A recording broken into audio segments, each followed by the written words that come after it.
ഒരു ഒരു വ്യക്തി എന്നോടൊരു ചോദ്യം ചോദിച്ചു. ഒരു ക്രിസ്ത്യനാണ്, പേര് ഞാൻ ഓർമ്മിക്കണില്ല. ഈ 33 കോടി ദേവന്മാരെ വെച്ച് നിങ്ങൾ എന്ത് ചെയ്യും സാറേ എന്നൊരു ചോദ്യമാണ് ചോദിച്ചത്. കളിയാക്കിക്കൊണ്ടാണ് ചോദിച്ചത്. ഞാൻ അദ്ദേഹത്തിനോട് ഉത്തരം പറയാൻ നിന്നില്ല. നിങ്ങളോട് ഇതിൻ്റെ ഉത്തരം പറയുന്നു. എന്താ 33 കോടി എന്ന് പറയുന്ന വാക്കിൻ്റെ അർത്ഥമാണ് 1/3. കോടി എന്ന് പറഞ്ഞാൽ കോർണർ, പെർസെൻറ്റേജ്, ഷെയർ, പാർട്ട് എന്നാണ് കോടി എന്നുള്ളതിൻ്റെ അർത്ഥം. ധനുഷ്കോടി എന്ന് പറഞ്ഞാൽ ഒരു കോർണറിലേക്ക് എത്തുകയാണ്. രാമേശ്വരത്തിനടുത്ത് ഭാരതത്തിൻ്റെ ഒരു പാർട്ട് ധനുഷ്കോടി. അതുപോലെ പഴയ വീടുകളിൽ വിറക് കോടി എന്ന് പറഞ്ഞൊരു സ്ഥലമുണ്ട്. ഉണങ്ങിയ വിറകൊക്കെ സൂക്ഷിക്കുന്നത് വിറക് കോടിയിലാണ്. കോടി എന്ന് പറഞ്ഞാൽ കോർണർ, പാർട്ട്, ഷെയർ, പെർസെൻറ്റേജ്. അപ്പോൾ 33 കോടി എന്ന് പറഞ്ഞാൽ 33 പാർട്ട്, 33%. ശരിക്കും 33 കോടി എന്ന് പറഞ്ഞാൽ എല്ലാ മനുഷ്യരിലും 33% ഈശ്വരീയാംശമുണ്ട്. 33 കോടി എല്ലാ മനുഷ്യരിലും 1/3 ഡിവൈൻ പവർ ഉണ്ട്. രാവണൻ സീതയോട് പറയുന്നുണ്ട്, 33 കോടി ദാനവന്മാരുടെ നേതാവാണ് ഞാൻ എന്ന്. അവിടെ 33 കോടി ദാനവന്മാര്, അസുരന്മാര്. ഇപ്പം 33 കോടി ദേവന്മാര്, 33 കോടി അസുരന്മാര്. ഈ രാമരാവണ യുദ്ധം കഴിഞ്ഞ് ഭരദ്വാജ ആശ്രമത്തിലെത്തിയ രാമൻ ഹനുമാനോട് കൂടെയുള്ളവരോടൊക്കെ പറയുന്നുണ്ട്, ഇത്രയും കാലം അടുക്കും ചിട്ടയുമില്ലാത്തൊരു ജീവിതം നയിച്ച നിങ്ങൾ ഇനി മുതൽക്ക് മനുഷ്യരുടെ സംസർഗത്തോടു കൂടി നല്ല സിസ്റ്റമാറ്റിക് ആയിട്ടുള്ള ജീവിതമാണ് നയിക്കുന്നത്. അതുകൊണ്ട് ഇനി നിങ്ങൾ 33 കോടി മാനവന്മാരുടെ കൂടെയുള്ളവരാണ്. 33 കോടി മാനവന്മാര്, 1/3 ഡിവൈൻ ക്വാളിറ്റി. ഡിവൈൻ ക്വാളിറ്റി 33 കോടി ദേവന്മാര്. 1/3 ഡിമോണിക് ക്വാളിറ്റി, അത് 33 കോടി ദാനവന്മാര്. 1/3 മാനവന്മാര്, 33 കോടി മാനവന്മാര്. 1/3 ഹ്യൂമൻ ലിമിറ്റേഷൻസ് നമുക്കുണ്ട്. അങ്ങനെ 33 കോടി ദേവന്മാർ വന്നത്. നമ്മളിൽ എല്ലാവരിലും 33 കോടി ദൈവികാംശം ഉണ്ട്.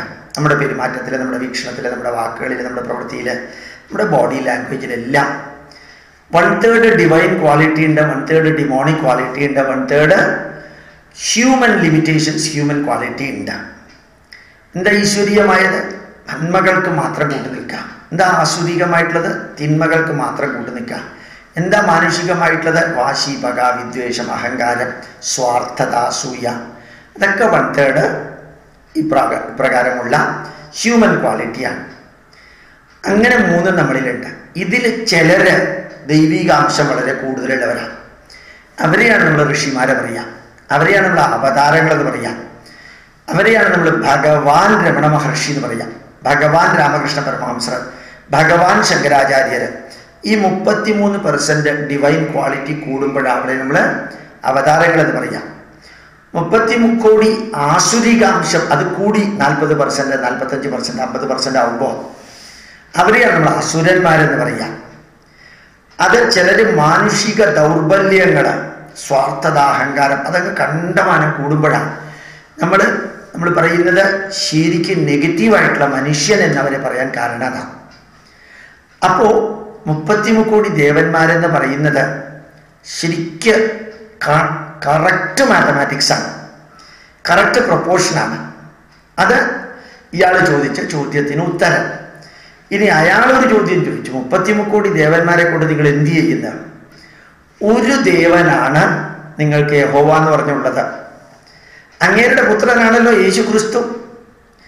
അങ്ങേരെ ഈ കുരിശിൽ ആണിയടിച്ച് തറപ്പിച്ചപ്പോ ഏലി ഏലി ലമാ സബക്താനി, ഏലി ഏലി ലമാ സബക്താനി, അല്ലയോ ദൈവമേ നീയും എന്നെ കൈവിട്ടോ എന്ന് പറഞ്ഞ് ആർത്ത് കരഞ്ഞ് വെറി പിടിച്ച് കരഞ്ഞ ഒരു മനുഷ്യനെ അങ്ങനെ ദൈവത്തിന്റെ പുത്രൻ എന്ന് തന്നെയാണ് പറയുന്നത്.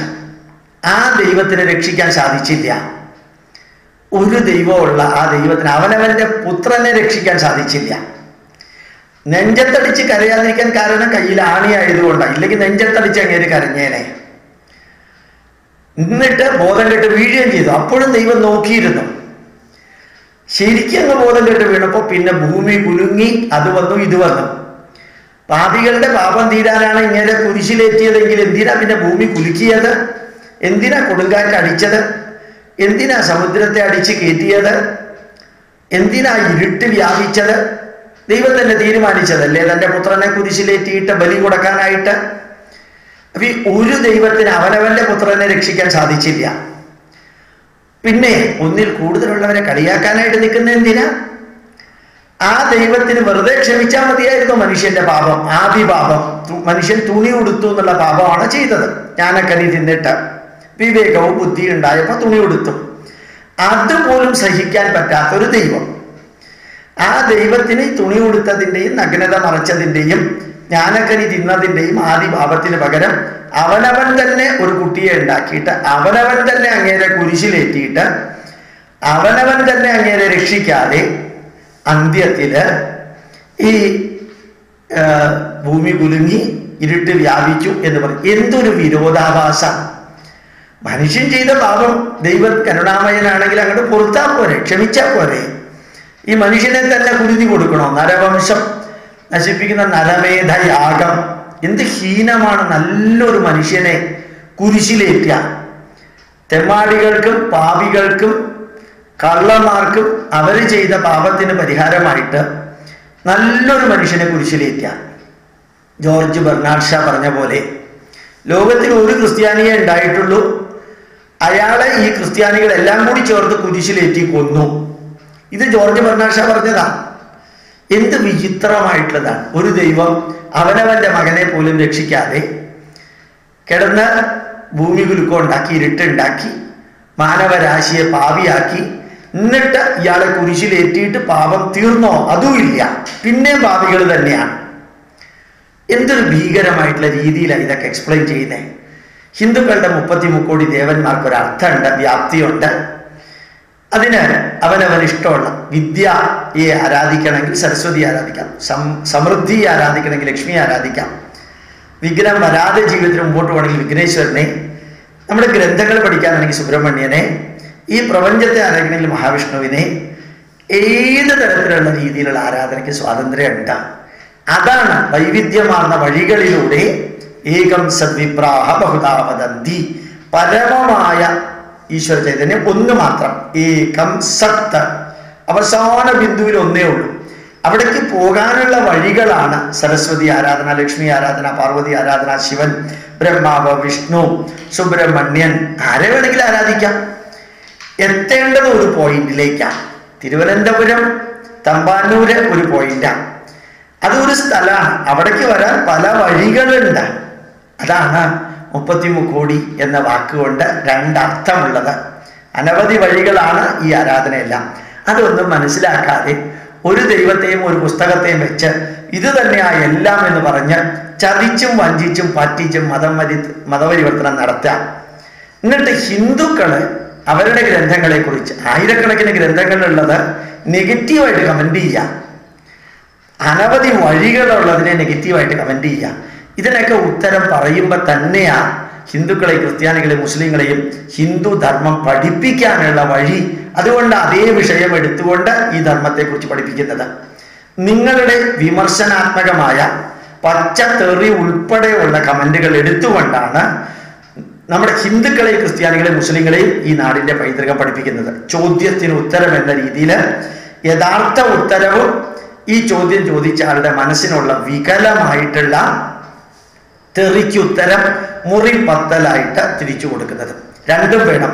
ഒന്ന് യഥാർത്ഥ അർത്ഥം പറഞ്ഞു കൊടുക്കാം, രണ്ട് ഇയാളുടെ കുതർക്കത്തിനുള്ള അർത്ഥവും പറഞ്ഞു കൊടുക്കാം, മറുപടിയും കൊടുക്കാം. പ്രണാമം, നമസ്കാരം.